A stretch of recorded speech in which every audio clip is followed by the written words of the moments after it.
Hello and welcome to the Often Partisan video podcast. It's been a bit of a quiet one for Birmingham City this week, hasn't it? We've seen the signing of Alex Jones from the West Bromwich Albion Academy, and apparently we've missed out on Gary Medine, the former Sheffield Wednesday striker who was on loan at Blackpool last season, but news has been a bit thin on the ground. I actually didn't want to talk to you about what's going on here in Birmingham at the moment. I wanted to talk to you about Hong Kong. For those of you who are on the mailing list, you'll know that I've been working on finding out who this Trillion Trophy Asia are. If you're not on the mailing list, so you can easily sign up on the website. There's a little thing on the right hand side, just to give you a nudge. So Trillion Trophy Asia are the company that Birmingham International Holdings have secured a letter of intent to provide funding of 153 million Hong Kong dollars. It's about 12.5 million quid. And the speculation from Hong Kong is, and I'm almost certain this is true, is that Trillion Trophy Asia are also the bidders for a stake in Birmingham International Holdings. Now, with this in mind, I've been trying to find out a little bit about them, and I will admit this is a lot of speculation, a lot of stuff that I've heard from people, and as such it's very difficult for me to back up with hard proof and facts and links. So I invite you to treat it with the scepticism it deserves. This is the best I can do right now. As more information becomes available, obviously, things will change. As I understand it, Trillion Trophy Asia is an investment vehicle based in a tax haven somewhere like the British Virgin Islands or the Cayman Islands or Bermuda, and is backed with Chinese money.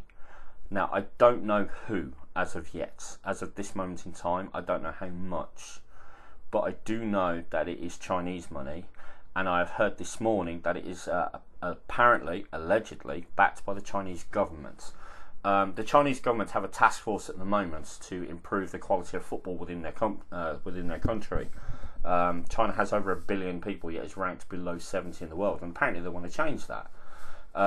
So the thinking is that by buying a football club in the UK, in England, that they can learn and they can build from there. Now, obviously, this is something we've heard before. This is a lot of stuff we've heard before, but this is apparently why they're interested in buying Birmingham City.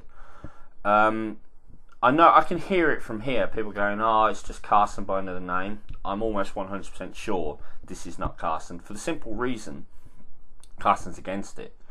My co-author Will, who's been doing some sterling work out in Hong Kong, really has been in contact with people he knows on Carson's side of things, and he told me at the weekend that Carson's people actually did put a funding proposal forwards to Ernst & Young that didn't attract an 8% interest rate and wasn't secured on St Andrews. However, Ernst & Young turned it down flat. I think mainly because they're a bit concerned about money that's linked to a convicted money launderer. There is a feeling that I'm getting that Ernst & Young wants nothing to do with Carson, want Birmingham International Holdings to have nothing to do with Carson, and are trying to remove any connection to him from Birmingham International Holdings, which is understandable, I guess. So, there we go. More Chinese money, don't know why, but apparently that's the deal. How long it will take, no idea. The next we'll definitely hear will be June the 8th, which is when, under the takeover code, Ernst & Young have to update the stock exchange. I have a feeling we'll hear more on the loan before then, for the simple reason that they require, Birmingham International Holdings require money to continue operation. One of the things that Ernst & Young are there to do is to get Birmingham International Holdings back on the stock exchange, back relisted. There are 5 conditions to do that. One of them is showing that they've got money for the next 12 months. Another is to show that they've conducted a proper investigation into the alleged misappropriation of funds, which is also going to be fun because they're going to have to announce that to the stock exchange too. Peter Panu has been very quiet of late. He's almost gone AWOL. No one's seen hide nor hair of him for a few weeks, and I wonder if that's anything to do with misappropriation of funds. I do get a feeling though we will be hearing from him soon.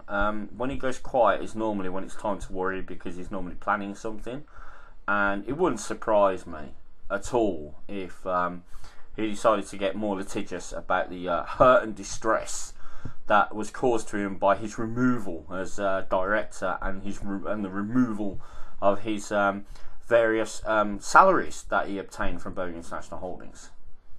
I wonder. Anyway, so there we are for now.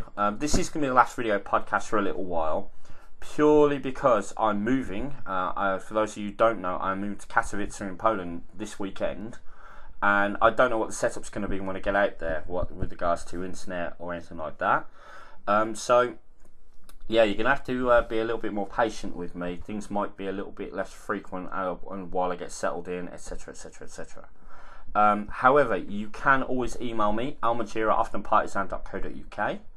You can also follow me on Twitter. I'm at often_partisan on Twitter. Or you can follow me on Facebook, facebook.com/oftenpartisan. If you want to read the background to what's gone on, I could suggest a mighty fine book by the name of Haircuts and Leakups, haircutsandleakups.co.uk. I think there's a lot in there that resonates with what's happening now, and it will help you understand why things are the way they are. Until next time, keep right on.